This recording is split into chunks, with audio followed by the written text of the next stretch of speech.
Body kick again. Warriors' voice will be heard.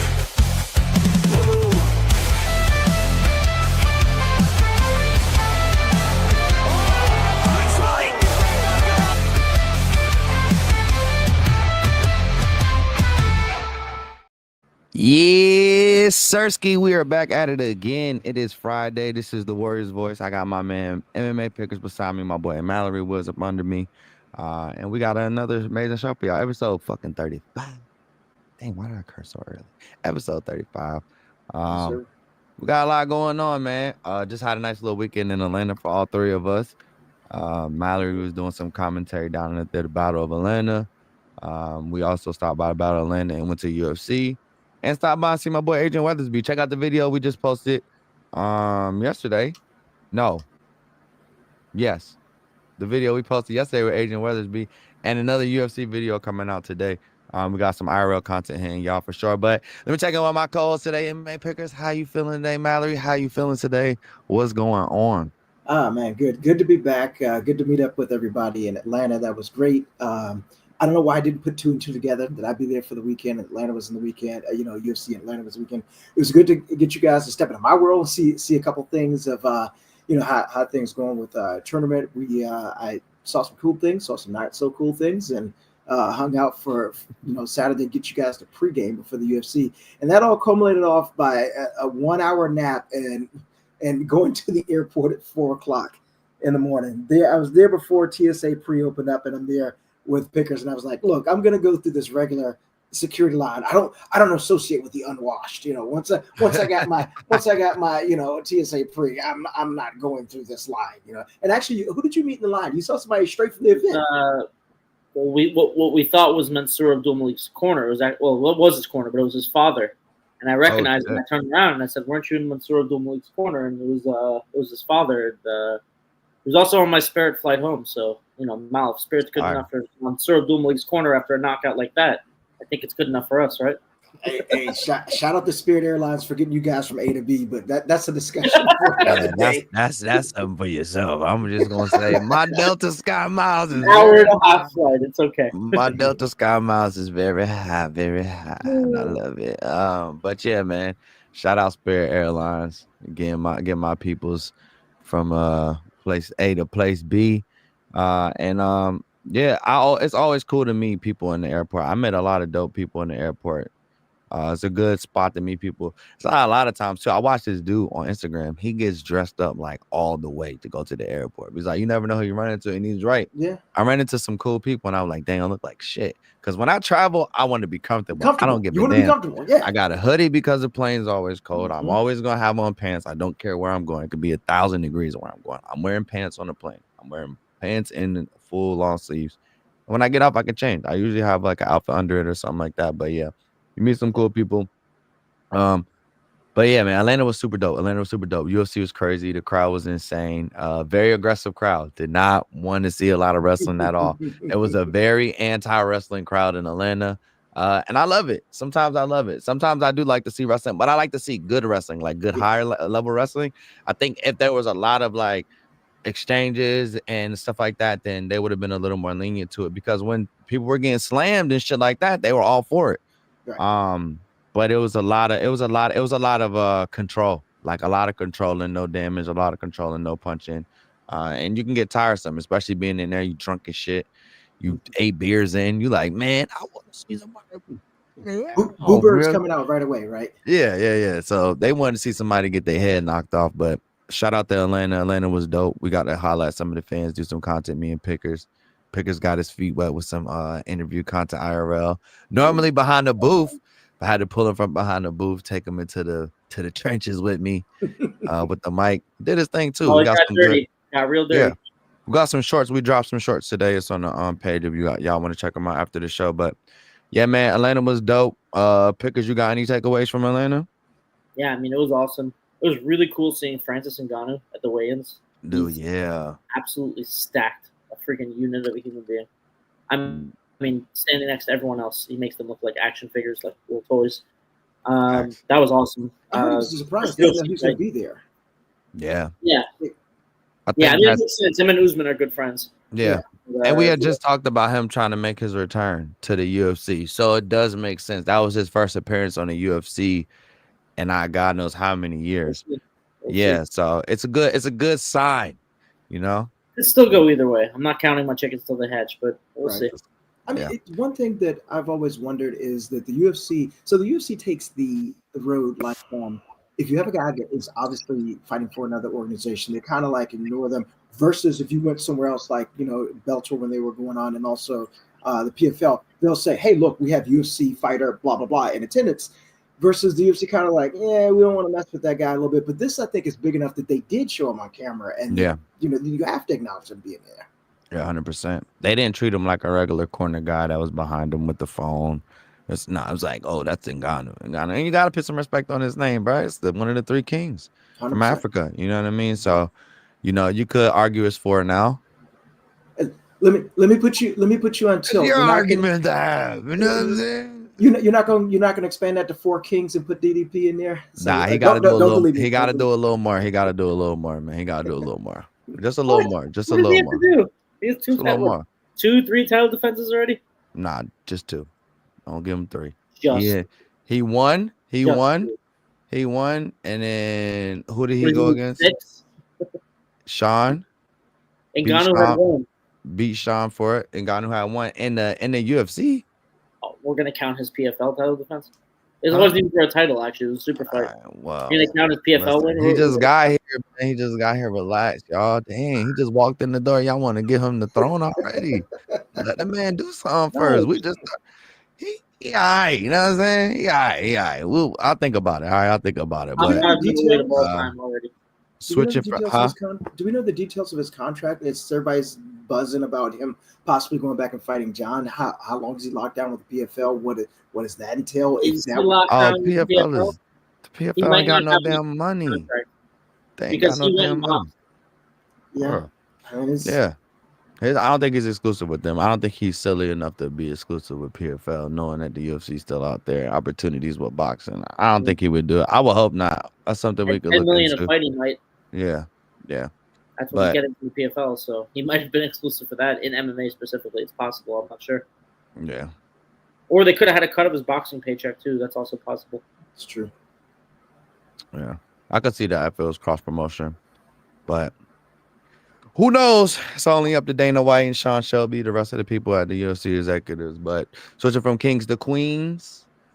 Speaking of Miss Kayla Harrison, the newly crowned champion. Rough weight cut. Yeah, man, very rough weight cut. And then I guess that's what we're gonna get into and talk about is, just looking at the rehydration on the right versus her weighing in on the left. I mean, it's 2 totally different people, dude. Like, if the chick on the left walked up to me, I would not say Kayla Harrison, right? Yeah. If I caught her walking in the stadium before the weight cut, to be honest with you, I may have thought she slept outside that night. Yeah. Looks like that Mandy. Yeah. So, I mean, this is detrimental to your health, right? Like it's something that a lot of fighters go through. They dehydrate themselves to the absolute brink of almost passing out, and not having any energy at all in order to make these fights, and then rehydrate themselves sometimes 20 to 50 some pounds. You know what I mean? No telling who it is. You got Alex Pereira, somebody who rehydrates a shit ton back, after these weight cuts. Now, granted, he doesn't look as bad as this, but this looks pretty bad. And I honestly come to the question of how long can she do this at this weight, and where does she go from here? You know what I mean?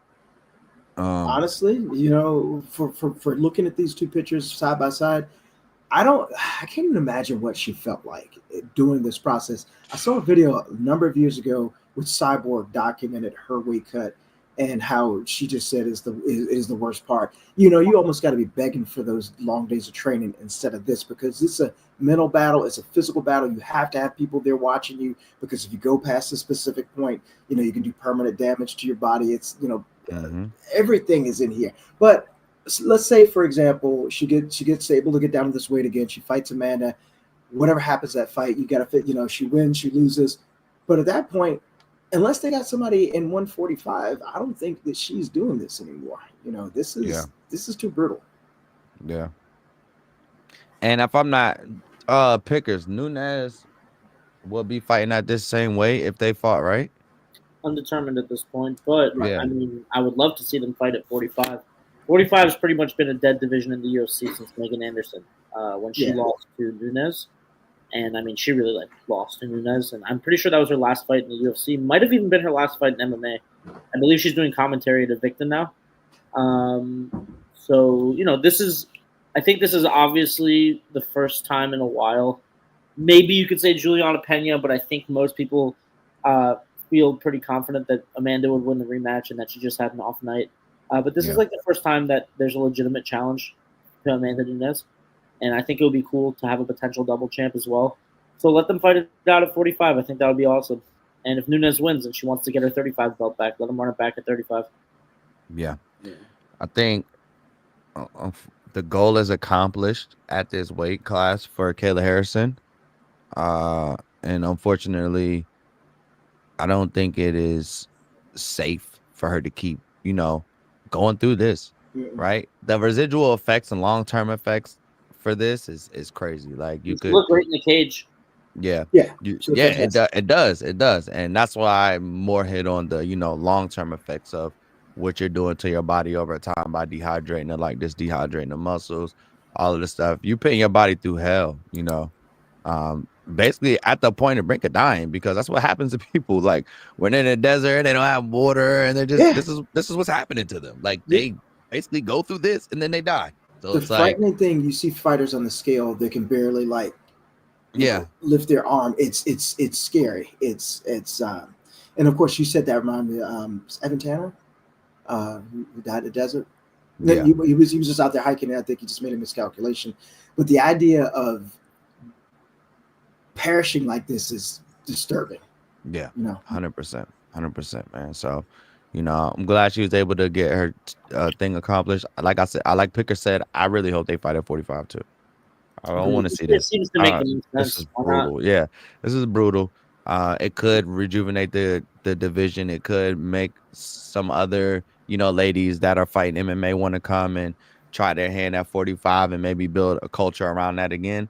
But this right here is just sad. I hate when I see stuff like this. I don't think they would reinstate a 45 division. I think it would be almost an honorific. Like Amanda Nunes was so good, they dismantled the 45 division and they're opening it back up to give her one more challenge. Yeah. I don't see a lot of other women coming and fighting Nunes at 45. That's basically like pointing a 45 at yourself. Like pointing a 45 at yourself. Yeah, man. But shout out to Judo Queen, Kayla Harrison.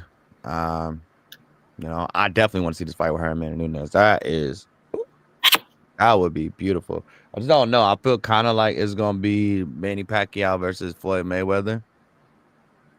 And Nunes is more on the Pacquiao side of things, where she's just a little bit, out of the realm of things. Mm-hmm. Floyd was still kind of in the mix, and Pacquiao was kind of like not really in the mix as much as he was anymore. So I would end up like that. But boy, that should be a very interesting one to see with that, man.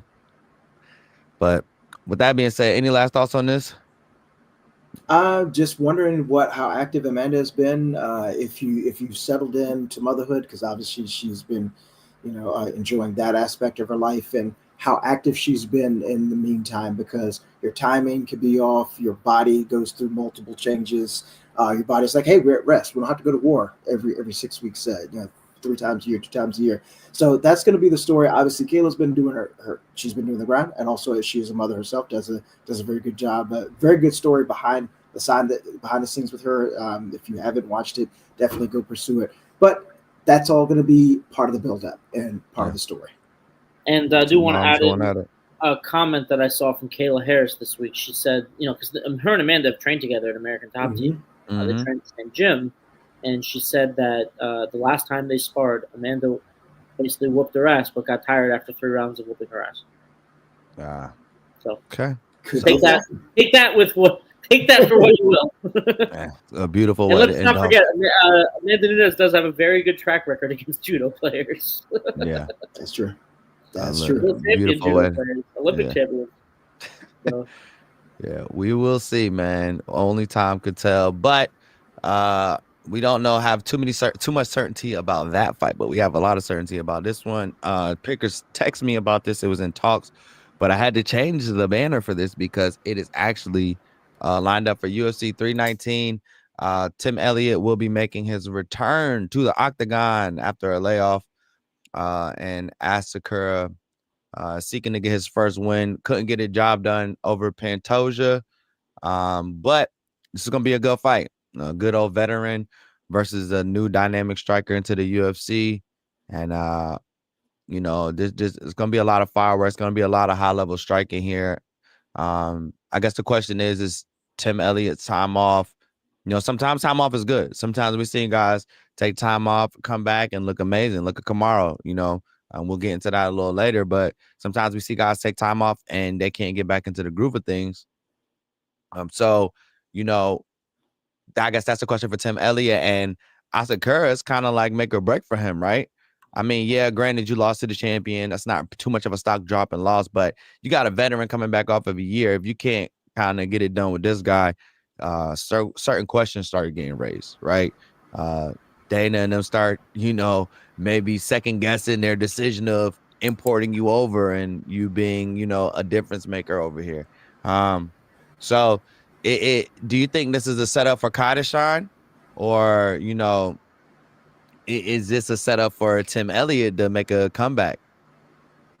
I'm not sure what they're intending, so to say, but I do think that this is a much better fight for Tim Elliott than the odds show. I harped on this point before the show. Obviously, he did get subbed by Makhachev via knee bar, but he was beating Makhachev in all of those grappling exchanges. He has extremely tough wrestling, very durable. His cardio never gives out. And I think it's a bad stylistic matchup for Asakura because he struggled so much against Pantoja's grappling. And I would say the wrestling from Tim Elliott specifically is even higher level. So I could just see him getting stuck in those bottom positions for a long time against Tim Elliott.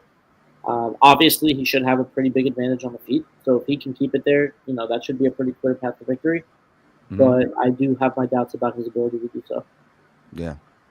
Well, I think the odds makers in Vegas seem to think that it's a setup for, and when I say setup, I don't really mean a setup like they're fixing the fights. It's just who they think is favorited, who they think, is this a fight that Asakura is doing to, prove that the last fight maybe been just his entry in the UFC, maybe it been, the big lights for him and he had to figure things out and he needs to warm his feet up a little bit and come back. But the Vegas odds have him at Betway has him at a minus 333, and the opening odds was a minus 250, and Tim Elliott is a plus 210 at opening odds, and now is a plus 225.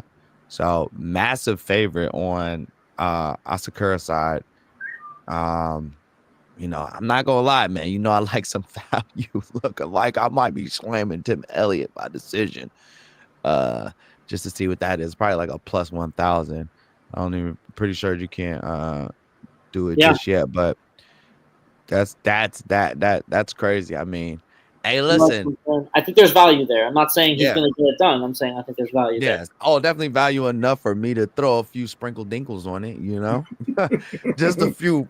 Put a little salt, just a little salt base on that motherfucker. You know what I'm saying? But I don't know, man. I like Kai. But also, like I said, we talked about this. It's a trend of fighters getting imported over from other divisions and being top dogs over there and just 50-50. Not being able to get it. Hey, look. I reject your premise. It just happened again. Yeah, but for every bad one, there's a good one. Man, no, it's not. It's like 5 bad ones and then 1 good one. One? I'll name you 2 just in middleweight alone. Okay, but how long has it been? So what's the middleweight ones? Go ahead. Maynard Ritter and Michael Venom Page. Michael Venom Page is not one. He lost already. He lost 1 time. Don't matter. Don't matter. He did. Ian Gary's the top of the top. I know. Ian Gary's like top 5 now. That's what I'm saying, though. So when it comes to those top tier guys, they don't match up.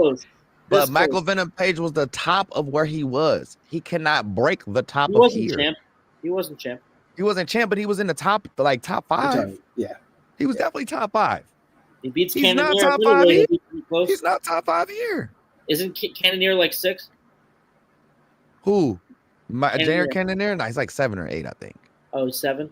I He's wouldn't about to fight Cannonier. He's getting pretty close to the top 5 in middleweight. And if he loses to Jared Cannonier, my statement still stands. And this is coming from a Michael Venom Page fan. I love Michael Venom Page, but I don't think he's top 5 in the UFC. I don't think it transferred. It doesn't translate over.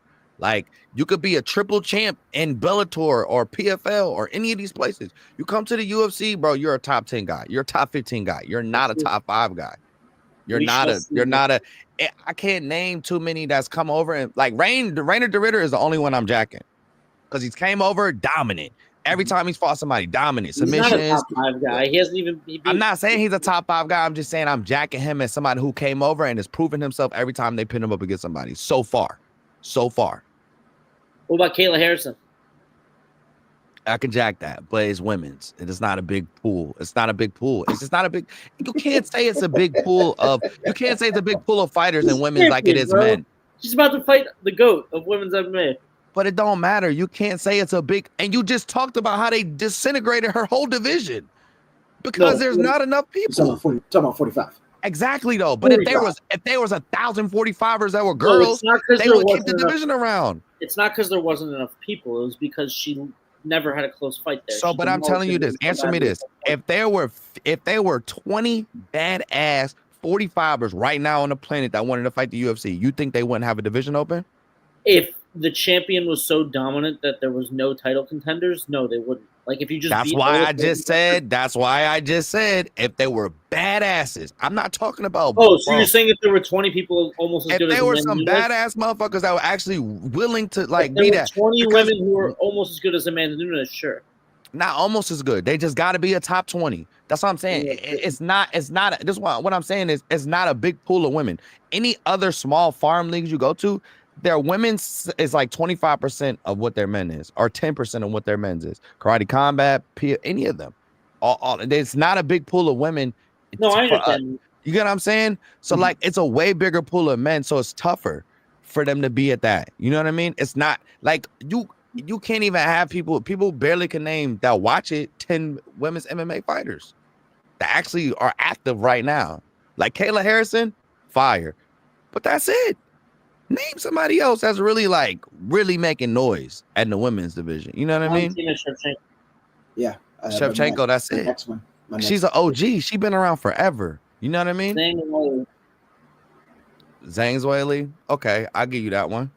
But she's not well known. She's well known to us. Right, not mainstream. She's well known to us. And Shevchenko neither. Kayla Harrison is the closest, but she's not even that well known outside of the UFC and combat sports people. They don't know her. Right. Not even her. Not even her. When Rousey was worth noting, when Rousey was a star, Rousey was the only person. Rousey is the only person that people know. Rousey is the only person people know outside of the UFC when it comes to women's, bro. He's the second most popular fighter of all time. I understand that, but people don't know Amanda Nunes, bro. When you go outside of our bubble, people don't know who Amanda Nunes is, gang. I promise you. I will do a video for you. I will go on the street and ask people and show pictures. Yeah, I will show a picture. I will show a picture of live stream, and I'll show a picture. I will show a picture of what's the name. No, I'll record the whole thing so you can see the entire back. So you can see the entire back end, and then I'll chop it up and edit it for the what's name. Have you heard of Amanda Nunes? And if they can articulate what she does for a living, that's a check. Keep it simple. Yeah, no, you just show them a picture. Because if they a superstar, all you gotta do is show them a picture. They'll know exactly who it is. That's different. That's you're saying. Do they know her face? Oh, what I'm saying is, regardless of the fact that it's not a big enough sample size in the women's for me to even give that any what's the name. Kayla Harrison is a what's the name. I want to see her fight Pacheco again. That's what I want to see. Bring Pacheco over from the PFL. Let's get some Alex Pereira Izzy shit going on. Hell yeah, bring that motherfucker on over. More or less, I'm just saying, I don't know. We'll see. I like to see Kai Asakura. I like him. Like when I went back and watched his fights, I'm not a big fan of one and all the other shit. But when I went back and watched his fights before he came over, I like it. Striking style is amazing. He's very explosive. He knows what he's doing. He's very proficient on his feet. He's not that bad off his feet. He was a beast in Rising, like a monster. Yeah. Yeah. So, we'll see what happens. We'll see what happens with this. Tim Elliott's a vet. It's somebody who really is going to test him. Like, are you ready for the UFC? And that's what you need. You need those moments. Like, Right. are you really ready for the UFC? Because I'm a vet. I've seen it all. I've been through different generations of the stylistic things changing and the way people fight and the way people evolve and modernize the game. You've seen it. So it's like, are you ready for this? We'll see. And then after that, maybe you get a chance of climbing back up to the top, But yeah. Looks like you got someone that agrees with you in the comments for making the walk. Says, love Amanda Nunez, the undisputed GOAT. Despite everything she's done, she is not a household name. So that's one in your column, King, for the argument that I see it. I love her to I still want to see that. I still want to see the IRL. I still want to see that. Yeah. I'll do it. I'll definitely do a video. It just gives me content ideas. We need more content 100%. Ideas so we can drop more IRL content. Shout out the IRL content. Check it out. We got some IRL content on the page after after this. Check it out. Any closing remarks on Kai Asakura, Tim Elliott? Maybe a prediction or two. I know it's a little early, but yeah, I got nothing on that. Yeah, I think this is in like August. UFC 319 is in Chicago, I think. It's in August.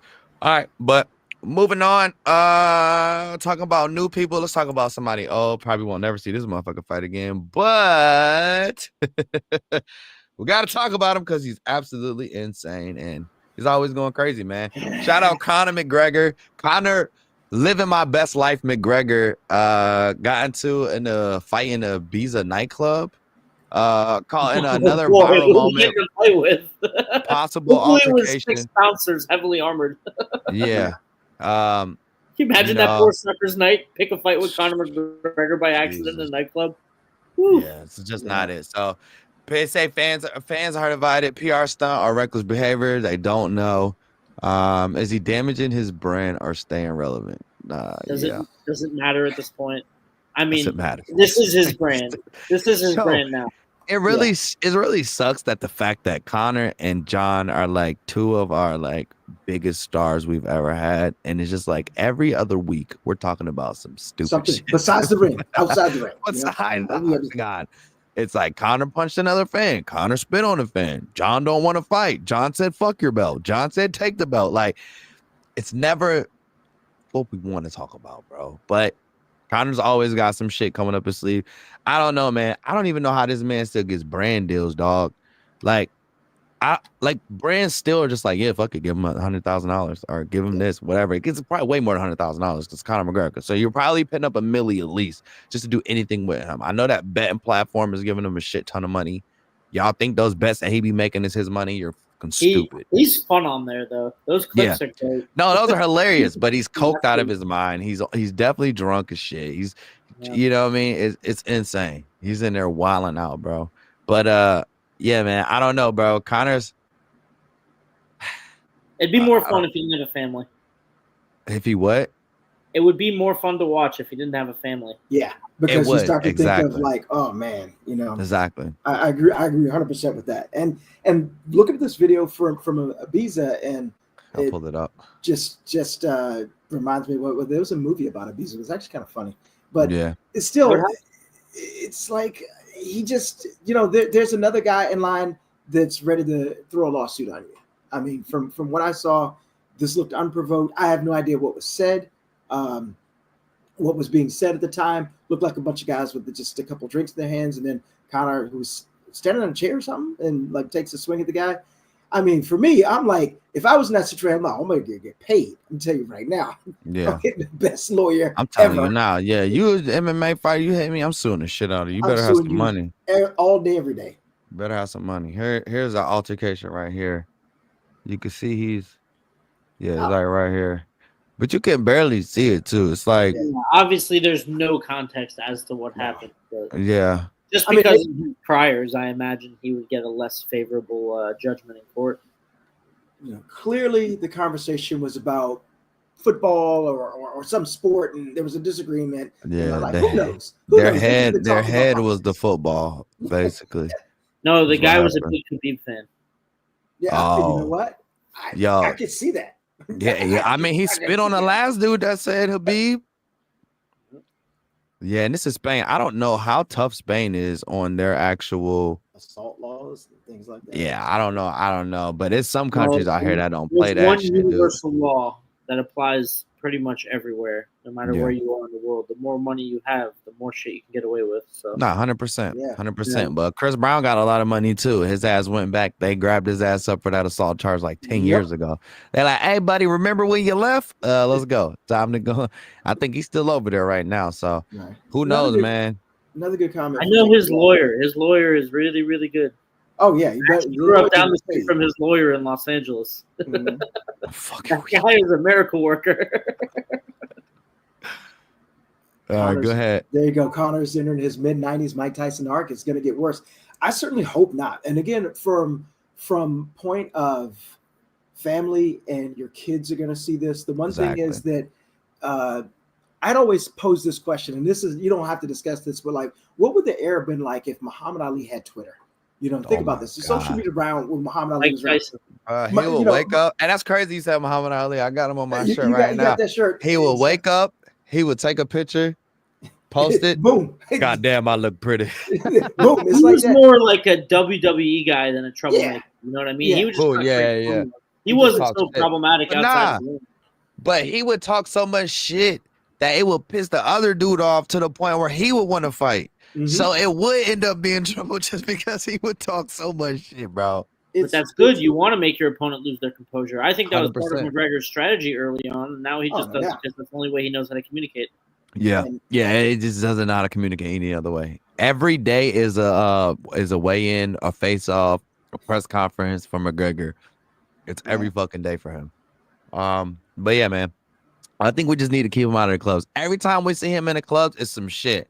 Dancing with some random chick, pushing people, you know, spitting on motherfuckers in the mall. Like, dude, just relax, okay, Conor? You got a lot of money, and he wants to run for president of Ireland. That's another thing. What are you going to run for president if you punching people in Ibiza? But also think about it. For John Jones, we were talking about Dana was like, I'm just going to get him a driver because John was having trouble with taking a little too much drink and getting him a driver. So what kind of, you're going to have a guy that's attached to the hip like, nah, we're not going to the club. We're not going to this. We're not going to that. You can't do that. There's nobody who would take that job. I'm not telling Conor no for shit.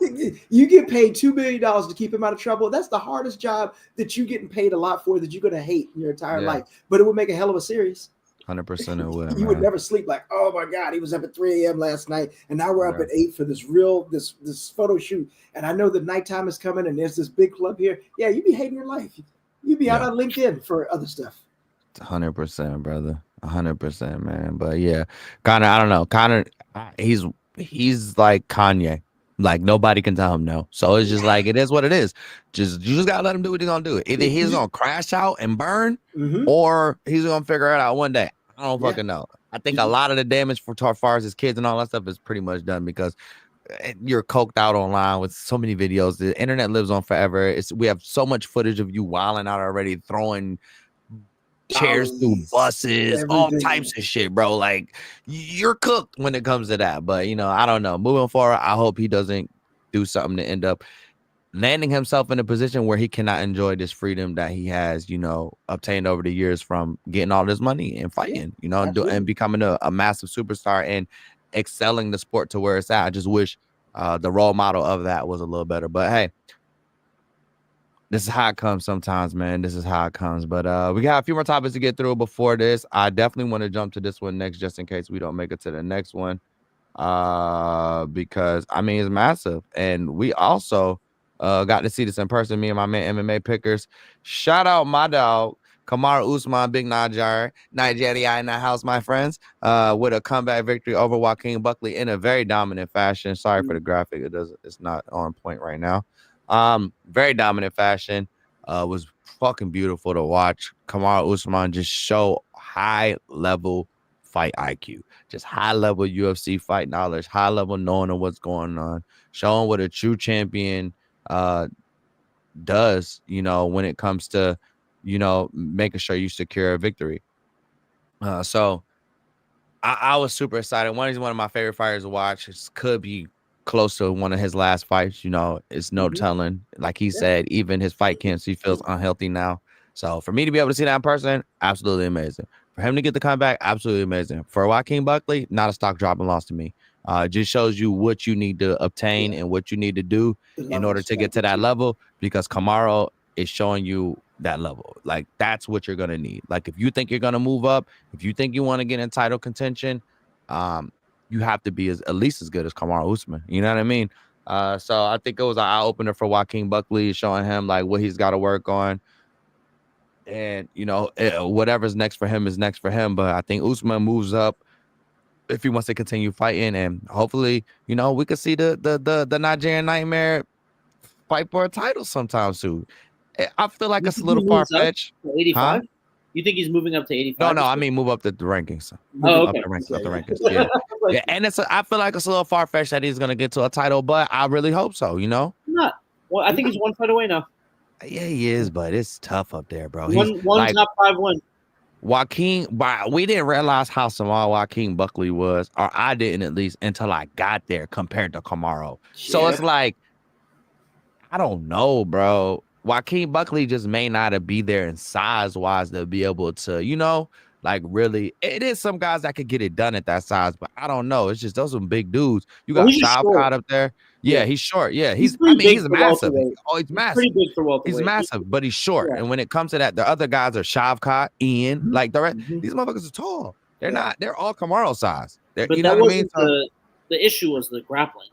He won all the Yeah, 100%. I mean, but Usman's not the best. Like, he's not known for, being one of the best strikers in the division either. But he is known for being one of the best grapplers of all time. 100%. That is true. 100%. One of the best. Can't take it away from him. That's why he's a Nigerian Nightmare. Because if he get a hold of your ass, he eats people up on the ground, and that's where we were all wrong. We all thought Usman, or at least I did, thought Usman wasn't going to be able to wrestle anymore. But and whether he was 5'2" or 6'2", he was going to win that fight just on his wrestling skill alone. You know what I liked about it though too is Joaquin Buckley went on pound for pound. I didn't watch the whole episode, but I seen some clips and he was like, "God damn, your ass shot, man! I ain't know them knees was that good." That shit had me fucking dying. I gotta check that out. They do a great job on that. I love that though. Yeah. Like, have that humility. Like, we just fought this weekend. We can sit on a podcast and talk about what happened. I can have humility. He was excited to just fight Kamaru Usman, and that's what I really loved about it too. It's one of those moments where it's like when I work with Boss at Karate Combat, it's like, dude, I'm working with Boss Ruben. Like I'm working with him. I'm working with exactly. Like, sometimes, like for us, it's a dream. We watched y'all as we grew up and coming into the sport, or wanted to come into this career, and now we're actually there with y'all. It's absolutely amazing to see. And I think that was with Joaquin Buckley, especially being Kamaru Usman, somebody who looks like him. You know what I mean? Exactly. Somebody who looks like him in the realm of what's going on in the sport he wants to be in. So I love to see it, man. I think they definitely learn a lot from each other. And I think Kamaru probably step up and be the big brother now, kind of help Joaquin Buckley with what he wants to do. Yeah, because Joaquin Buckley could do a lot of different things. He could stay in the division he is. He could move around like. He's exciting, so you could place him anywhere. Go ahead, man. I'm sorry. No. To get when you get two guys that just fought, whether it was last week or if it was 10 years ago, like I know that Matt Serra does a great job of like talking to. He did one with GSP when you're okay to talk about it. You get a lot of different perspectives because you get to be able to hear what's going on in person A's head and then person B's head, and when you can watch the tape and say, hey, look, at this point, this is what was going on. So I'm definitely gonna check that out. So shout out to Pound for Pound. But you got to give it to Usman as well, and he was very brave, which is also a good little segment to mention this. Our sponsor, of course, always Brave Browser. But think of all the pressure that he had on, because your age says something. And when they said the number of days that had been since he was last active, and those days seem to be damning almost at a certain point. 365 days, everybody's like, oh, that's a year. But then you're like 500. You're up there like, wow, it has been that long since the last time we saw you compete. And there's a lot of pressure on him mentally. Like, do I still have it? Think about it. Every time he hit the bag, every time he hit a sprawl in the gym, he's thinking, do I still have it? And that's a lot 100%. Of doubt to have up until fight day. Yeah, 100%. 100%, man. You hit the nail right on the head, Mal. There's a comment here I really like. Usman versus Bilal is the fight to make. There's heat on this one already. I think it's absolutely the fight to make. It's a great call. Yeah. Shout out I'd love to see that. making the walk, man, with some Yeah. good takes today for sure. Yeah. Apparently, it would be the rematch. I think they got into a fight on Usman Yeah. and Budo's podcast. So Yeah. They did. They this did. this time is for money though. But didn't Yeah. they didn't Bilal and no, they didn't fight before. I think Usman dog walks Bilal. I'm not gonna lie. Oh yeah, 100% would agree with that. If the same guy showed up, yeah. I think Buckley dog walks Bilal. So I think Usman definitely grappling to dog walk Bilal as much as I don't think Bilal has enough to get in there on Buckley's striking. But I don't think he'll be able to do what he did to like Leon. Leon's striking is nowhere near Buckley's. I think it'll be a big difference for him to want to go in there and try to shoot. He might get hit with some shit. Buckley's known for flying knees, all types of crazy shit. I don't think you want to be shooting on that man too much. But Usman's different. That's very, very high level. Bilal's up there too. Don't get it twisted. Right. But that's a whole nother story. Yeah, he decisioned his way to a world title. Usman, yeah, facts. Usman. What's Usman's next pickers? What's Usman's next move from here in your eyes? I'll let you end this one off. I love the Bilal fight if it becomes available. I mean, Bilal probably gonna have a long recovery time from his last fight. I think almost anyone in the top 5. I mean, I wouldn't hate a Brady fight. I think that would be a good stylistic matchup, and I actually think Usman's boxing, granted not against Buckley, but against most of his recent opponents, has looked very good. Looked great against Khamzat. I wouldn't hate Ian Gary, I guess, or if Shavkat recovers in time, Shavkat. But I would like to give Usman a fight that sets him up for a title fight. I understand he's coming off 3 losses. We're talking about a short notice fight to Khamzat, and then 2 title fights to Leon that were like years ago. One of them that he was dominating the entire fight and then lost, and the other one was a split decision. So, I mean, not terrible, horrible losses. So I'd like to put this guy back in the title picture as fast as possible. He's got name behind him. He has legacy. He's one of the greatest welterweights of all time. Give him the fast track. Anybody deserves the fast track. Kamaru Usman deserves the fast track. Hell yeah. Man, a top 5 opponent, and as long as it's not disgustingly close, if he fights well, give this man a title shot. Yeah. I think him and Ian Gary and somewhere like London would be beautiful because London – what? Yeah. I think so. Yeah, I think he is now after that last win. Is he 6? Let me see. Hold on. I'll tell you right now. I have the rankings up right here. That's my only hesitation with that fight. And Ian Gary is – yep, you're right. He is number 6. Right under Kamaru Usman now. Oh, Usman's 5. Yeah, Usman's 5 now. So he was 5. He just jumped up above him. So, I mean, that's still a good fight to make because nobody wants to see Kamaru Leon again. I think we all know that was a fluke based off Leon's last Nobody 2 wants fights. to see Leon again, bro. Yeah, nobody wants to see Leon again. Shavkat, we may not see fight. Sean Brady, I think Sean Brady or Bilal should be fighting. Sean Brady should be fighting Jack, if not Shavkat. And, yeah, I think Ian and Kamaru will be beautiful somewhere like London. One Ian's from over that way. And then you have Kamaru. And the Nigerian population in London is absolutely insane. Just in that area, a lot more of his people from that side could come. It's a closer trip, and I think it would be massive because they're both massive. Like Ian Gary's a big name. He's created this culture around him and what he's doing. Him and Patty Pimblett, whether it's the heel or whatever, they got fans and they got a lot of them and they're loud. So definitely some I would like to see. I wouldn't hate Usman Brady for a title contender. Yeah, but I wouldn't either. I would say Usman Bilal for the storyline. I think Brady beats Usman. That's the crazy. Well, if it's a title contender, it should be the toughest possible. Yeah, I think for Where sure. does Michael Morales zesty ass fit into the Michael Morales is number 8 right now. You know who I'd love to see Michael Morales fight? Ian Gary's gotten so many chances to fight opponents above him. Yeah, he beat Carlos Prates, but he barely made it out of that fight alive. Facts. I want to book Michael Morales, Ian Gary. I think that would be a banger. That's a zesty ass fight. Number 8 versus number 6. I got to incorporate zesty ass. That's a zesty ass fight, boy. I'm not gonna lie, because Ian be wearing some zest. I ain't gonna lie. When Ian will come out, he looks zesty. He just looks zesty. The little tight ass, what's the name? Is like, and then you add Michael Morales and that video we seen of him with the dresses. Lord of mercy. Isn't that like a culture thing in Yeah. I think it's like a festival, but I would be skipping out on that one. Not gonna lie, skipping that festival. There's a lot of festivals out here too. They got one called Pride right now. I'm not going there neither. So it's no like, content from that. Not my culture. Nobody. Sometimes you just gotta, sometimes some things ain't just for you. It ain't for you. And honestly, if you don't give Michael Morales Ian Gary, you know who you give Michael Morales? Carlos Pratt. Nah, give him Leon. Oh, he will violate Leon. I think that's what the fans want to see because he would do him dirty. Leon out of the top 5, gets Michael Morales into the top 5. So give the man Leon. I say you give him Ian or Leon. I think those are the only 2 matches that make sense. I don't need to see Michael Morales fight down because every time he fights, he knocks somebody out. I want to see him keep fighting up. Yeah, nah. You only fight down when you barely win the fight, in my opinion. I'd have seen him be a minus 3,500. I don't want to see you fight number 14. Yeah. I want to see you fight number 4. Yeah, he's been like a minus 3,500 his last few fights, man. Nobody want to see that no more. Let me get some good odds on that motherfucker. Let me get some.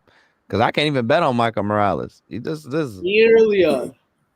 I want Edwards versus Masvidal in UK. I don't want to see Leon Edwards ever fight a day in his life again. I want to see him fight for a damn job somewhere else. At this point in both of their careers, that would probably be a boring fight. I'm not gonna lie. Yeah, no one cares. Put that shit on a put out on one of those cards that's at like 6 in the morning that ain't nobody gonna watch for real. In the that's beginning, just like a lackluster card between 2 guys out of the primes. That goes on a Japanese card.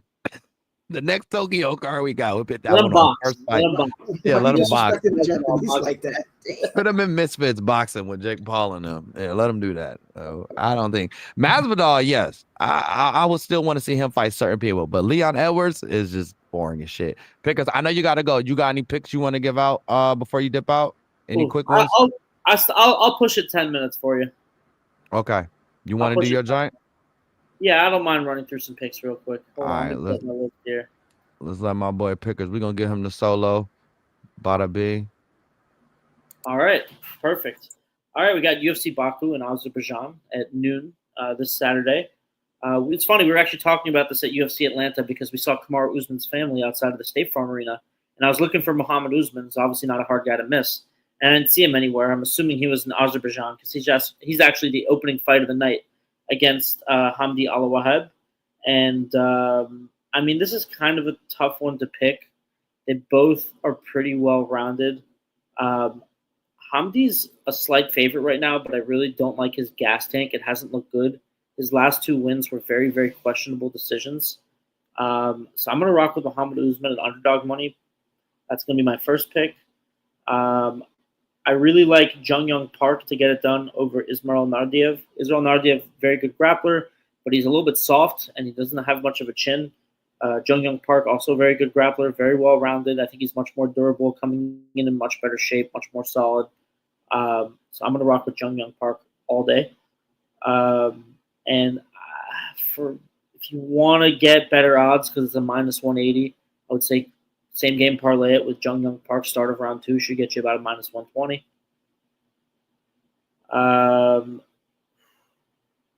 I've made some good money betting against Oban Elliott. I bet against him in his last fight. He got knocked out in the first round.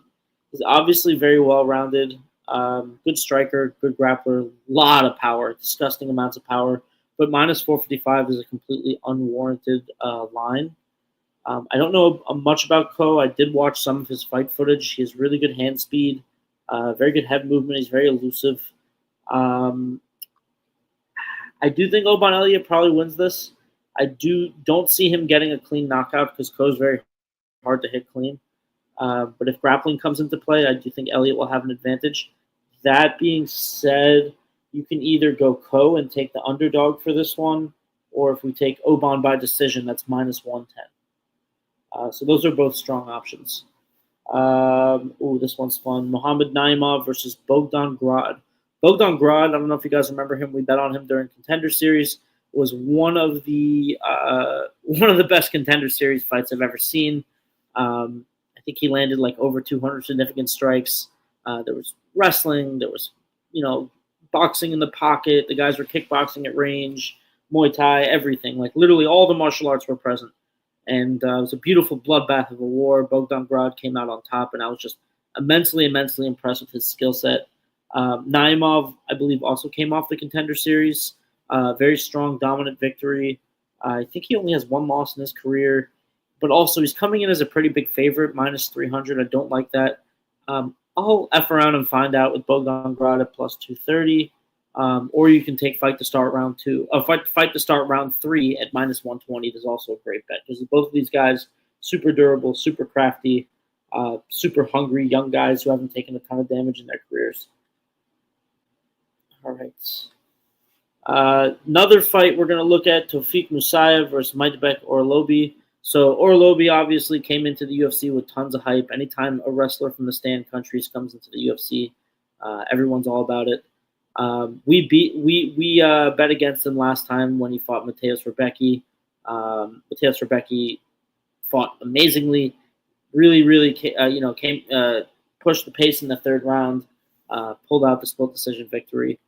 And I think one thing that we don't talk about with Maidbek is he's very chinny. He gets knocked down a lot, and he gets tired. And I think this young guy, Tofik Musayev, has shown really, really high-level grappling. And one thing that just strikes me about Tofik more that's going to be a big weakness for Maidbek. These names are killing me. I know how you feel now, King. Maidbek Orlobi is going to be the power coming from that direction.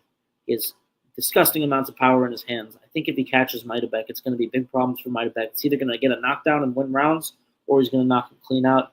So give me the underdog on Tofik. I don't know if it's going to go decision or not, so I'm just going to stick with the dog money on that one. All right, now we get on to the big fights. We have Rizwan Kunaev coming in at a plus 195 against Curtis Blades, who's a minus 238. I really like Rizwan to get this done. First of all, Rizwan's a steroid junkie. He's failed his tests a million times. Even if you take steroids and then you get off of steroids, they do change the way that your biology works and change the way that your testosterone levels are. So, I mean, this guy's like basically Captain America. On top of that, he has that classic Russian counter wrestling. I think Curtis Blades is going to have a really, really tough time taking him out. And he just has stupid power in his hands. Really good striking. I don't know if you guys remember Renan Ferreira. That's the guy that Francis Ngannou just fought in the PFL. The dude, the 6'8" heavyweight who does backflips and knocks people out in 10 seconds. So Rizwan had a win for him that was nullified because of steroid use. But he left him slumped in a corner. I think this is going to be very reminiscent of the Sergey Pavlovich Curtis Blades fight, except at a much cheaper price on Rizwan. So obviously proceed with caution because Curtis Blades is a beast. But I'm going to take Rizwan to win this. And let me look at the KO prop, see if that's worth touching. Rizwan by KO is at plus 500. The books actually have Curtis Blades winning by KO at plus 130.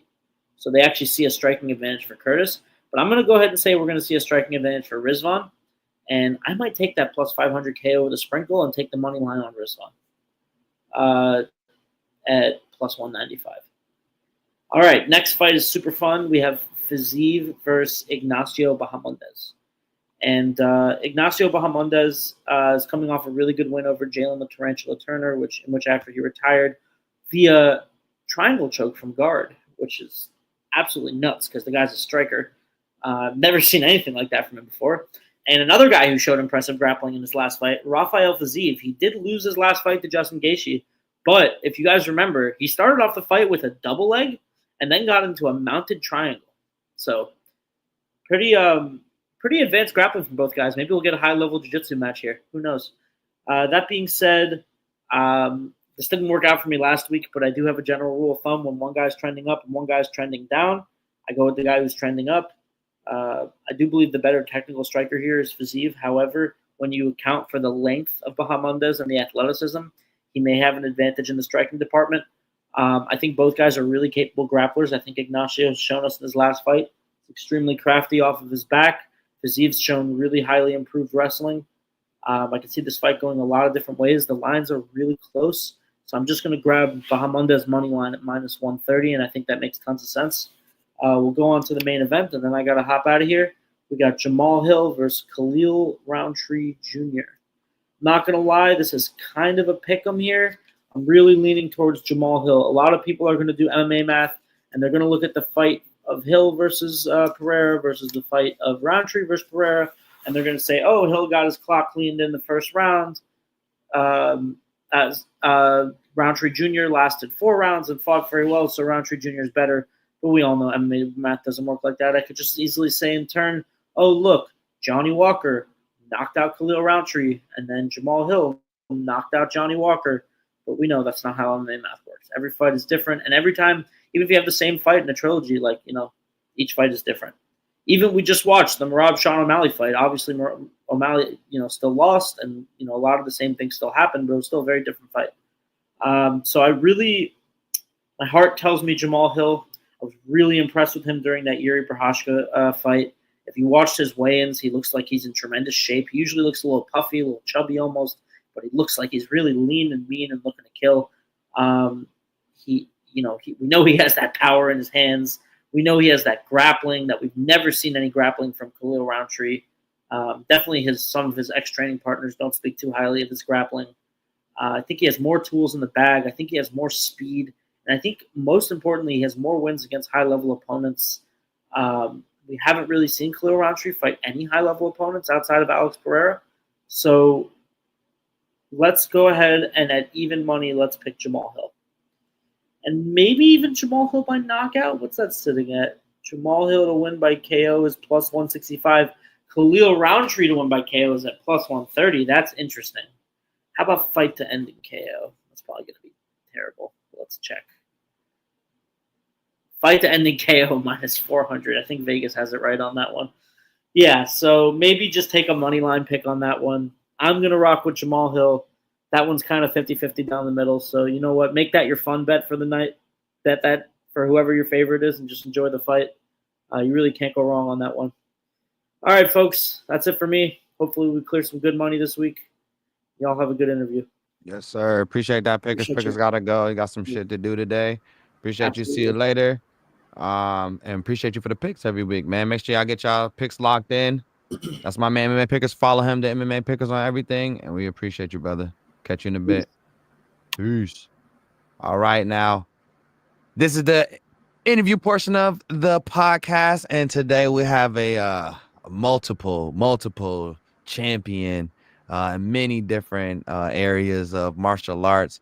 A young man who's really making a name for himself, probably one of the biggest names in karate right now. I got a chance to see him compete quite a bit over in the Battle Land this weekend. I want to, bring up my man Bailey Murphy to the freaking podcast. Shout out Bailey Murphy making his debut on the Warriors Voice. What's up, Bailey? How you feeling? What's up? How are you guys? Thank you for having me. I'm feeling good. How are you? We're doing good, brother. We're doing good. We're chilling. Good. Back home now, I'm back in NC. Mallory's back up in the DMV area. We hanging out. Where you back in Orlando now? Or are you still in Georgia? I'm actually in Georgia right now with my girlfriend. We just finished playing some basketball. That's what's Hold up. up, who won? Who won? I won. I'm over here training her. She's from Venezuela. I'm trying to help her get equipped to playing some American basketball and stuff like that. So let's go. Yeah, She probably used to playing a lot of soccer or football, as others would call it. Yeah, of course. That's what's up, man. It's good. You're staying active. You got a lot going on. Any other sports you like to play outside of karate and basketball? Right now I'm more just karate. I love to play basketball, but in college I ran track. Like I was telling you, I battle. So I just like to stay active, like to work out. Yeah. When I used to play baseball and did boxing, I used to like to run track too. It's an easy way to stay conditioned throughout the year. 100%. Yeah, 100%. As one of the hacks, like if you ever did school sports, like that's one of the hacks. If you're not in 100%. sports, just get in track. Yeah, you don't got to do nothing. 100%. Yeah, exactly. Do 400, do the 800. Yeah, exactly. Something that'll 100%. keep your cardio up good and good. So Yes. for the viewers, like I said, Bailey is a multiple karate champion in so many different leagues and stuff. I couldn't sit here and name them all right now. But kind of explain, I guess, to the audience how you got involved in karate. You've been in it for a very long time, but where was your origin at when it comes to this? All right, so I'm originally from Hamden, Connecticut. It's actually funny. I started when I was 5 years old. I think that this kind of just something I was destined for. My mother asked me when I was 5, "Hey B, do you want to play, basketball, football, baseball?" My instant response was karate, and a few months later, I found myself at a karate school, fell in love with it. And then the first time that I sparred, I came home with it was like a summer camp. So I went to the summer camp. At the summer camp, we were sparring. I came home, like a little scratch on my face. My mom was Yeah. freaking out, and I was no, it's okay, it's okay, like it's okay. And then the next day, she went to school, talked to my instructor, and like she found out like I actually did real well with the sparring, and then just something that I kind of fell in love with and been Yeah. hooked on ever since. So It's one of those, mom, nah, chill. You should see the other yeah, guy. 100%, yeah, 100%. I'm all right. I'm good, mom. This is Yeah, baby I'm stuff good. compared to him.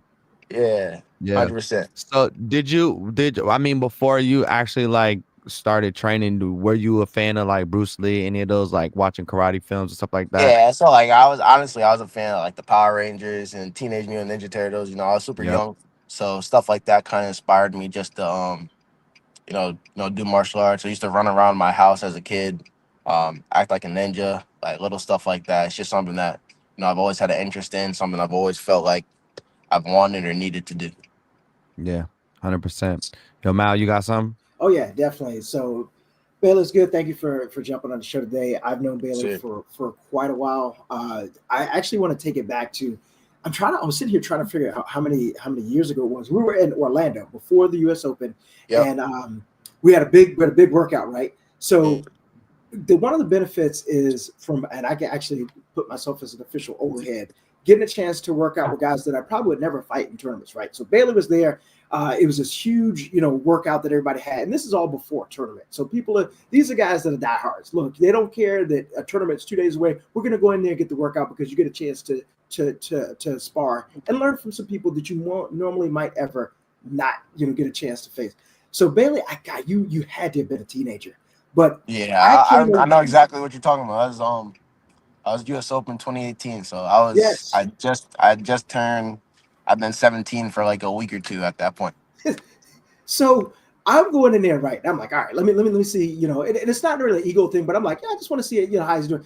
Man, this kid is at this point, his reads are great, his movements excellent, his control is masterful. Because look, Apollo, you saw him flying around this weekend in Atlanta, and there are a lot of times he's pulling stuff to not put people in early retirement for this out there. As I mentioned to you, Bailey, this weekend, some of your stuff, your reverse side kicks, your counter kicks, they look like you are absolutely floating.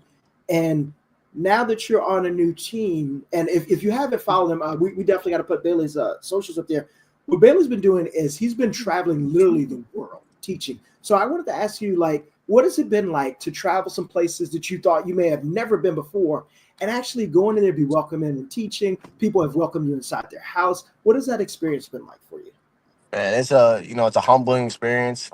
It's very very humbling experience. Something that I've always wanted to do. I'm happy that my talents and my ability has made it possible. But it's been amazing to see different cultures, see how people train differently, in different parts of the world, and then of course being in different countries and being able to train with the best of other people's country, use different facilities, and just see how others go about the sport that I love so much.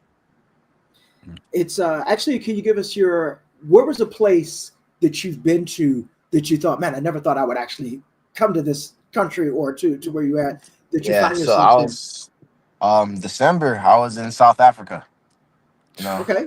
That was probably Yeah, dope. so I Yeah. was in South Africa out there training. I had the opportunity to go to Cape Town, teach some seminars out there, train with some point fighters out there as well. So it's just places that I wouldn't even think that point fighting is happening at. I've had the Yeah. opportunity to go there.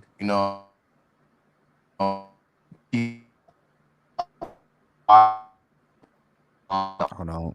We're losing you there. You can hear me? Oh, Yeah, we gotcha. can hear you now. Yeah, we got you back now. All right, cool. Yeah. It's been just cool to um, be able to be there, share knowledge, train, and just get to fight other people, from places that I never thought that I would be able to go. So it's been super cool, super humbling, and it's just continue to motivate me to inspire more people and then be great. Yeah. Thinking of one thing also, and to turn it towards Karate Combat a little bit. I know you fought Elijah, who is on the Karate Combat roster. You've gotten a lot of knowledge and tips from Ross, former champion. Your name has come up in conversations before, and would it be something that you're open to maybe eventually in time? Yeah, 100%. I definitely, I love point fighting, but I just enjoy, fighting. I love striking. It's definitely something that, I would love to challenge face. Definitely something you could. Yeah, I think this service where you asked pretty bad. Yeah, we're getting a little bit of choppy. Getting a little Yeah. choppy. Let me see here. We'll wait to see if he gets reconnected. Yeah, it's kind of like coming in and out. Like, Yeah, coming in and out. yeah, it's a little choppy. Let's see. Maybe it's clear enough. Yeah. Or not. Get, Yeah, it's still a little choppy. It's probably trees or something. right. I think now it's good. I It think looks like I'm it's saying fixed right now. definitely. Yeah. Yeah, I It can looks hear you good. guys. Well, it's good now. Yeah. It's I good now. think. Okay, yeah. So, Yeah. so yeah, no, like I said, I was saying, I love to, challenge myself to do something a little different with the karate combat. Give other people a different style that they might not have seen before, a different look, a new face. I'm always open to new challenges. It's definitely something in the future, I'd love to do for sure. Yeah. I've got one thing for the audience that's not really familiar with Bailey and has been introduced to Raymond Daniels, who is also on the Karate Combat roster. A lot of Bailey's comparison in the point sparring worlds were to Raymond Daniels. I'd like to actually ask you, how do you actually feel about that being like compared to Raymond? And I think, in my personal opinion, you have definitely escaped. If you were ever in his shadow, you've escaped that. You're your own man. You're doing your own thing, and it's extremely great to see. But how do you like that comparison to Raymond? So in the sense of point fighting, I don't like it. But if we're talking about full contact, I can appreciate that. I like it. We definitely would do some similar things in that realm. But from a point fighting perspective, I'm not the biggest fan of that perspective because, Ray is like 6'2". You guys were just with me over the weekend, last weekend. Yeah. I'm like 5'9.5" on a good day. So it's like, Yeah. so a lot of the stuff that we do is super similar, but Yeah. you know, I'm not as tall as him. I don't have the length that he has, so it takes a little bit more for me to set up the things. So I think, honestly, and this is just my humble opinion. I think, as far as point fighting, the style that I have and the way that I'm able to do it because I am so short, is impressive. It's a lot more impressive because I don't have the natural height that just allows me to do Yeah. certain things. But from a a full contact perspective, that's a super great great person to be compared to. A lot of the things that we 100%. do are similar. The way that we would set it up in a full contact setting would be the same. It would be super similar as well. So it's just a great compliment and something, Ray is someone that I looked up to, someone that I kind of had to emulate my game off of. Um, and yeah, it's just a super great compliment. It means a lot to me. It'll make the 5-year-old me super happy as well. Yeah. I mean, Raymond's not definitely when it comes to full contact, and I can understand because when it comes to point karate, for the people in the audience who aren't as familiar with, it's basically striking first in a clear strike, right? And having range like that gives you a great advantage against your opponent when you can reach them before they can reach you. So for what Bailey is saying, it is quite impressive that you are able to do the same things that he's done at a much, at a less of an advantage as far as the reach and the range wise. That's beautiful. But yeah, man, Raymond is considered probably one of the best and most accurate and technical strikers on the planet ever to compete in full contact karate, coming from a point karate standpoint. So to be in that talks with him, man, I've seen him in person. I've watched him for years. Blessings that I got to start working with Karate Combat and be able to see him in person fight. Just an absolute dog. I mean, anytime when Joe Rogan is talking about you and he gets giddy, you're a great fighter. 100%, yeah, You're a great 100%. fighter. Yeah. And Raymond Daniels never touched the UFC. Let's remember that part. So for sure. yeah. And so it's beautiful to see. And I think honestly, if you were to come into Karate Combat, it would be in a dominant fashion as Raymond Daniels has showed us when he's come in. It's very explosive. I love watching him fight because one of the best intros in Karate Combat. He coming out dancing every time. Sure, He's yeah. coming out dancing, and then he's gonna come and he's gonna throw. He's gonna do the same exact thing as you would. Is coming there, high level kicks, high level striking, just showing and entertaining the fans along with doing what you got to do to get it done to get the win. 100%. So Yeah. And I think that's one of the cool things about our style too. Like everyone sees it as like super, super flashy, which it is. But the stuff that we're doing is in our mind, it just makes sense to do it that way, yeah, for someone to come forward and just the automatic switch back kick or two touch back kick, stuff like that. For us, it's just natural and makes sense for us. I actually taught a seminar with Ray back in March, and it was cool, to be teaching with one of my idols and just have those conversations about how things are so natural. We were teaching the seminar, and a lot of stuff that we're teaching, was the exact same stuff. So yeah, it's cool. How similar our brains are.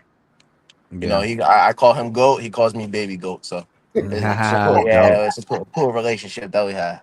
That's super dope. Another one of the big point karate guys we got, and just in general from the karate and kickboxing world, is Ross Levine. What's is there a relationship there with you and him? Have y'all had any talks about coming to Karate Combat? Have you like asked him about anything in his experience or anything like that? Oh yeah, for sure. So in my local league for point fighting, it's called Crane. I grew up and every weekend I was watching Ross fight. So we have a good relationship. I've known him since I was a kid.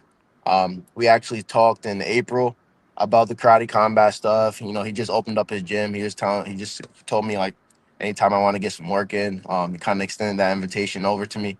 And yeah, it's just cool. He loves what I'm doing with the sport. I think he did an interview. I'm not sure if it was with you guys, but he was just talking about kind of how, I do get to travel so much with the Yeah. point fighting. And, I'm killing it with that. So yeah, we've definitely had conversations, and he's giving me tips and advice on things that I need to do in order to make that transition. Yeah.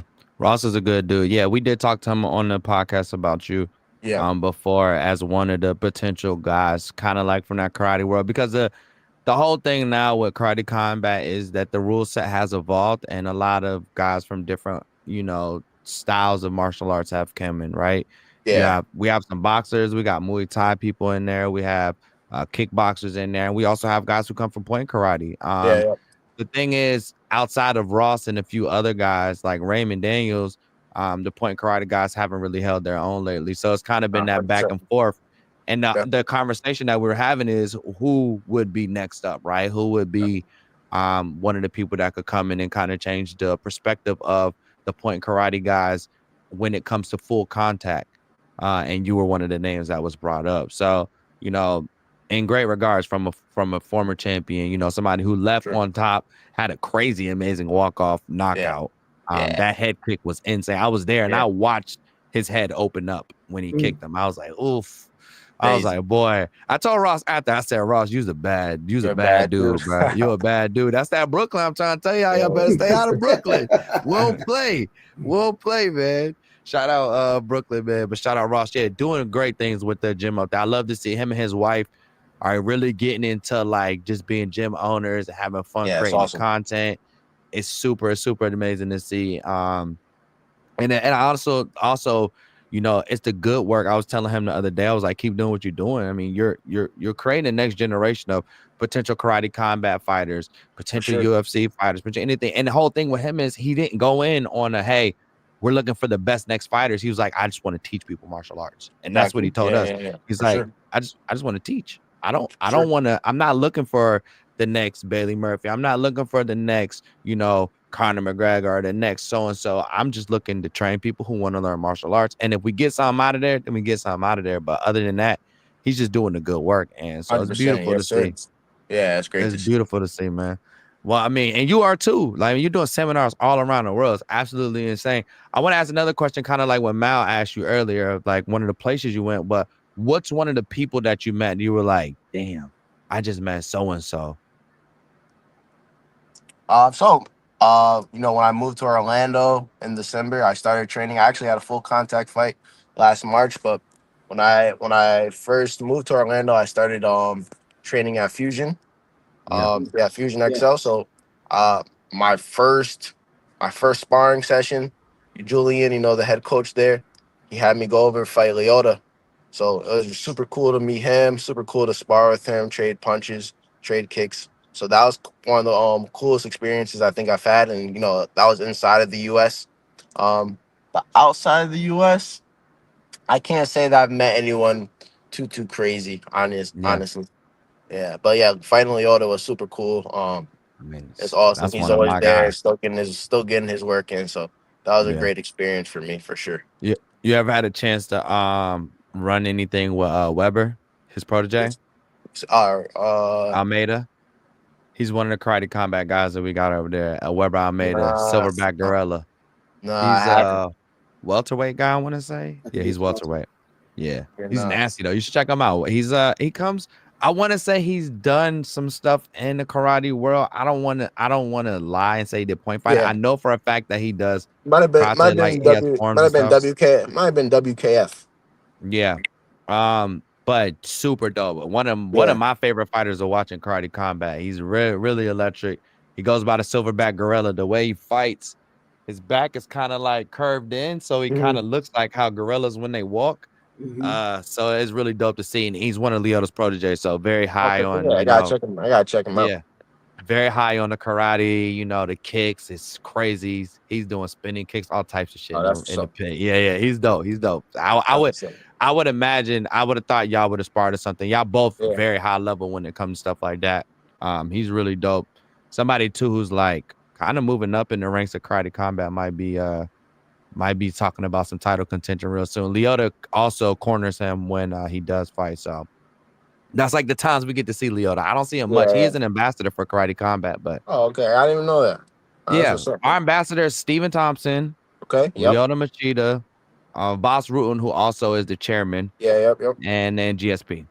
Yeah. Okay. Those are all of the ambassadors of karate combat. Yeah. So GSP comes around every once in a while. He'll come and commentate. Leota comes Yeah. around mainly when he's doing the stuff with Weber. Well, Boss is there all the time. Shout out Yeah. Boss. Yep. Love Boss. That's my guy.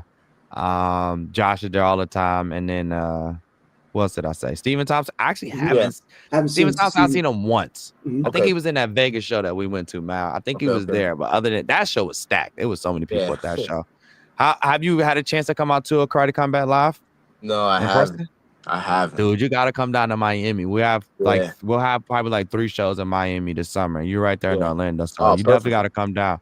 Yeah, Yeah, we'll definitely make that I'll happen. definitely talk to president and get you some stuff set up so that'd be you could great. come down because it's crazy. I'm not gonna lie, I love it. It's intimate. It's more intimate Yeah. than like the UFCs and stuff like that, where it's like this big crowd and you feel like you're this tiny little Yeah. pea in this big ass bowl of peas. Like, nah, this karate combat, you like right up on it, you feel it. The That's what's people up. are all right there. Yeah, the fighters afterwards get to come back out and like walk and talk to the fans. UFC, they make them leave. Yeah. Like Okay. UFC, you can't even come back out. Yeah, as soon as you're fight, you're done. Yeah, you're off. You're off work. Go home. Like they don't let you come back out. Yeah, they'll ship you out. So it's different. We definitely want to see you come out there, and then you can see it in person. Get to check out the Yeah, pit. You move definitely. around, see how Oh, you yeah, that'd be feeling in the dope. pit. Mhm. Yeah, because we For should sure. the gym. They're opening up a gym in the stadium in Okay. Miami. So that's why we'll be basically doing a lot of shows out there. And so yeah, you definitely got to come out, check the gym out, check out some of the shows. Right. I got a prediction. Let's say What's your Bailey's able prediction? to actually make it out there, right? Because I saw this happen with Raymond.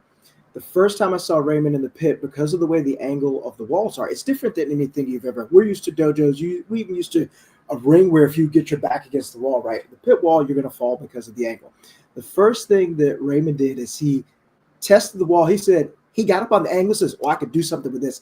I will guarantee you, if Bailey gets a chance to walk in that pit, you will see a light bulb above his head, like, "Oh, Yeah. I can come off this Do some angle." stuff, right? Yes, print it. I Yeah. guarantee that will happen. Nah, 100%. Just watching, I've thought about it, so I know I'll definitely try something when I'm in that pit for sure. This will be a 100%. great stay tuned moment if he gets Yeah. there like, all right, never mind. Y'all see. Yeah. But it's interesting when you see the guys come in there too for the first time and they're like, I'm not gonna lie, like the Muay Thai guys. I remember when they first came, when they started bringing them in, they're like, "Oh, we like this." I started seeing them doing like Superman punches off of the pit. I'm like, yeah. They're about to get active. I love it. I love it. It's gonna be crazy. What do you think? Do you think there's anything you will have to round out a little more, in your game? Something maybe you're lacking that it would if you were to transition to like full time, like a karate combat or something like that? I think I have solid hands. I think I would just have to, continue to work on my boxing.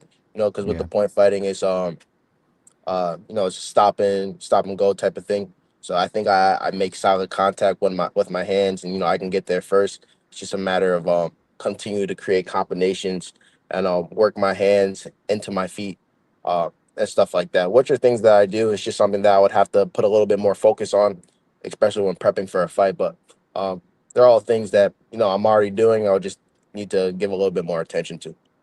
Yeah. Well And I said. know we talked a lot about karate combat also coming up soon. Well, not soon, but not too far out. The Olympics will be in America coming up. Mhm. I want to say LA, right? Yes, sir. Coming up. Are you looking to like represent USA and maybe going into the Olympics, doing some stuff, represent us at home? So, point fighting. Point fighting was actually so through Waco. So the tournament that we were at for Battle of Atlanta was a NASCA event, but through Yeah. Waco is another league that's primarily in Europe. It's recognized by the International Olympic Committee. It was one of the sports that was just missed um, from this upcoming Olympics. So Ah, it won't even be in there. Um, but let's put it like this: like if it was, I would already have uh, two gold medals and a silver medal. It's just a let's sport go. that uh, hasn't been selected. Yeah. Just a sport that hasn't been selected quite yet. Um, but it should be in the future, 100%. Yeah. So what did Just they do? They only have taekwondo. What's all that's judo, in there? taekwondo, Judo. judo. I think that they taekwondo is itself, but I think that they removed karate after Japan, and Bailey's 100% scouted right on this. We actually followed this as it was going on, and the whole Olympic thing. There's qualification, there's rounds to make it through, and then like you have to be sponsored. That's why karate had a great chance of being in Japan because obviously one of the birthplaces of karate, etc. And Yeah. it was a very narrow decision for not to have this type of sport in the Olympics. So the chance is that you have to go and you have to pre-qualify for the next event. So if we're talking Olympics of 2028, you're talking 2032 to get Yeah. that voted in. It's a complex procedure. I could give you plenty of documentation on it as we followed this all on social media because, and the unfortunate thing is, since it does occur every 4 years, while whatever, whether it's Bailey or someone else, when they can represent their country and everything, time continues to go on.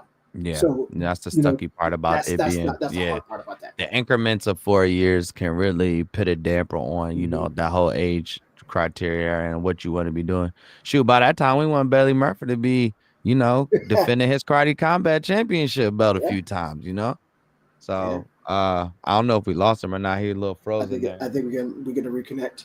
Yeah. Get to reconnect right now. So we'll see. We get a little bit of that. There we go. Got it back. There we go. We got him back. All right.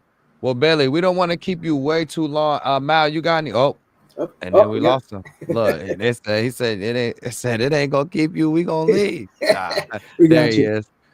All right. Can you hear us? You good? Think we got a little. Yeah, it's lunchtime on a Friday in Atlanta. Everybody on their cell phone talking about their weekend plans and everything. Everybody's 100%. On the cellular network. You know how that is. 100%. Do we got him back? Let me see. Let's see. Got him for a second. There we go. Yeah, I'm back. So I'm sorry. The last thing I heard was for athletes like me, time continues. So yeah. Oh, we just that? I didn't hear it. What'd you say after? Go ahead, Mal. We were just agreeing that the unfortunate thing with having the Olympics every 4 years is that and it's unfortunate. Like you can go to wrestlers with someone that's really hot. If they come out the school the wrong year, they're going to miss the Olympic trials. And then what do you do for there? But obviously, you don't have that problem. You continue to stay active, and you're doing pretty much.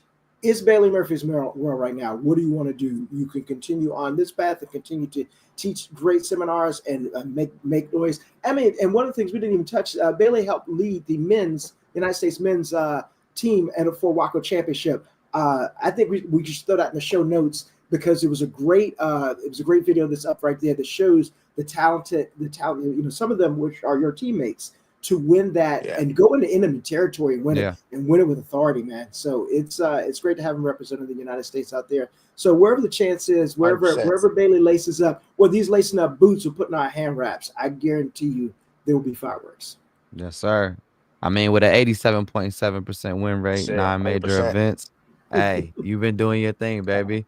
Way more winning than losing than that. 50-7. Yes, sir. I love it. I love to hear it, man. Yeah.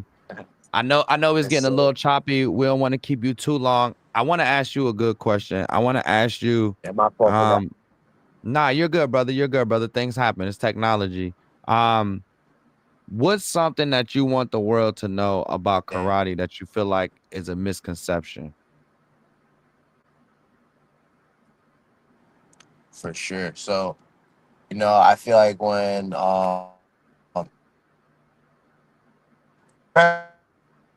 line is super, super easy to say, dancing and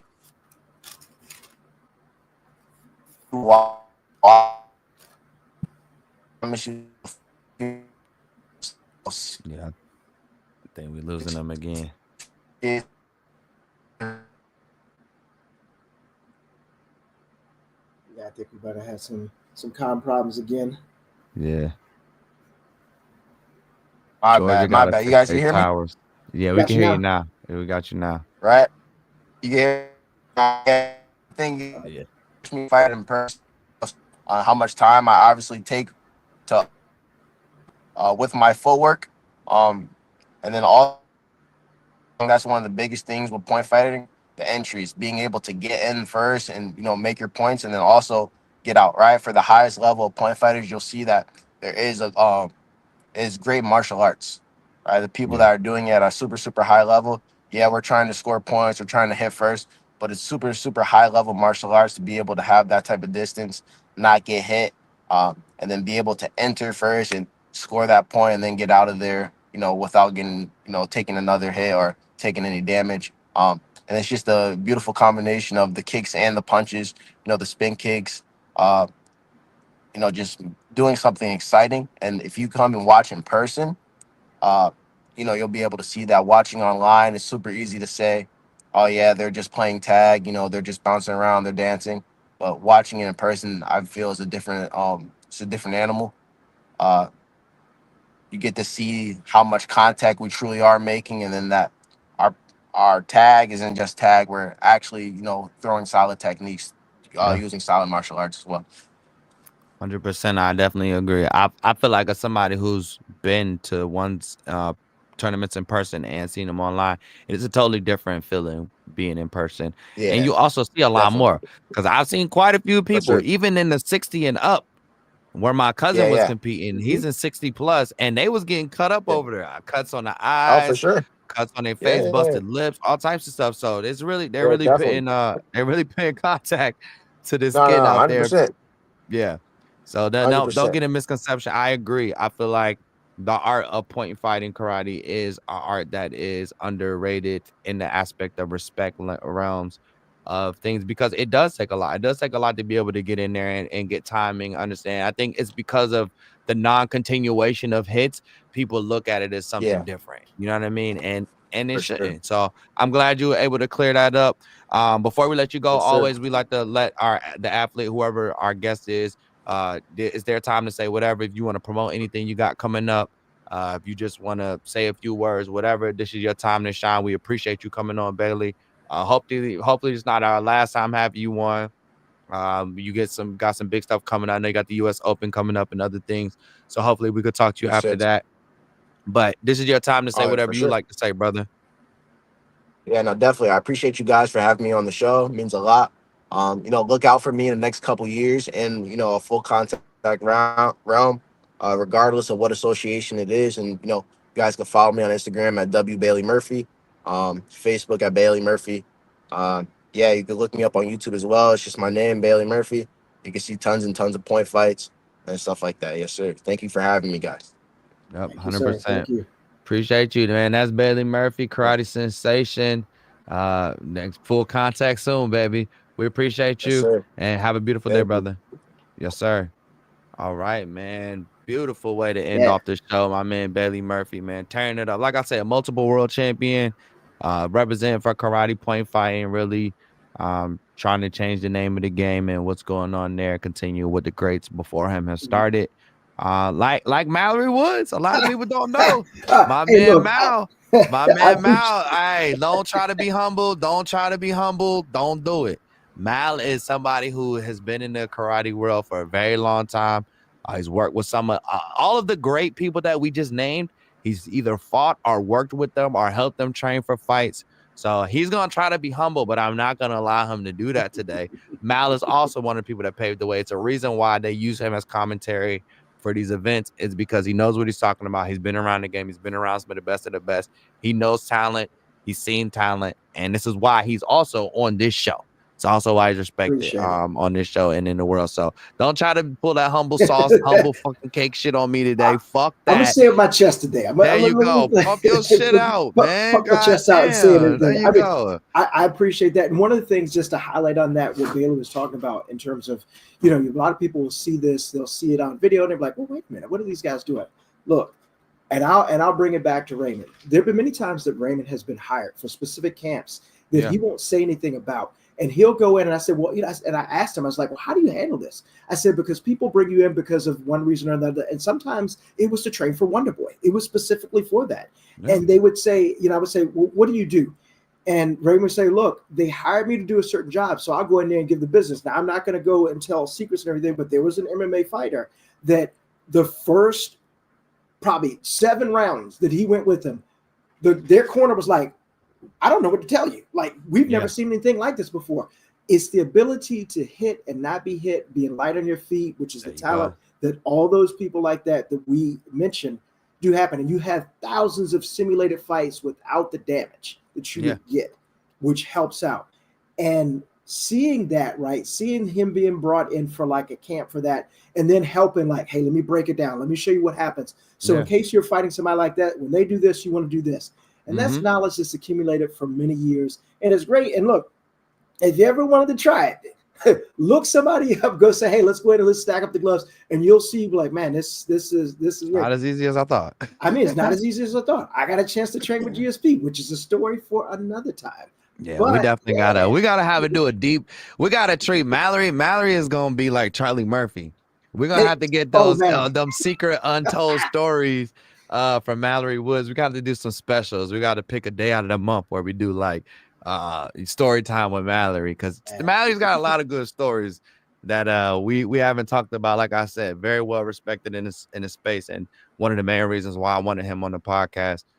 Him and Mac Tyson have a podcast called The Karate Hour, which you can see all of our other pages are right below. If you're watching this, if you go to the info section or the about section of our YouTube page, it has everybody's YouTubes below. I actually have to add MMA Pickers, who's been cranking up the content lately too. And we're also going to be cranking up more content on the page. Like I said a few weeks ago, we was going to do that.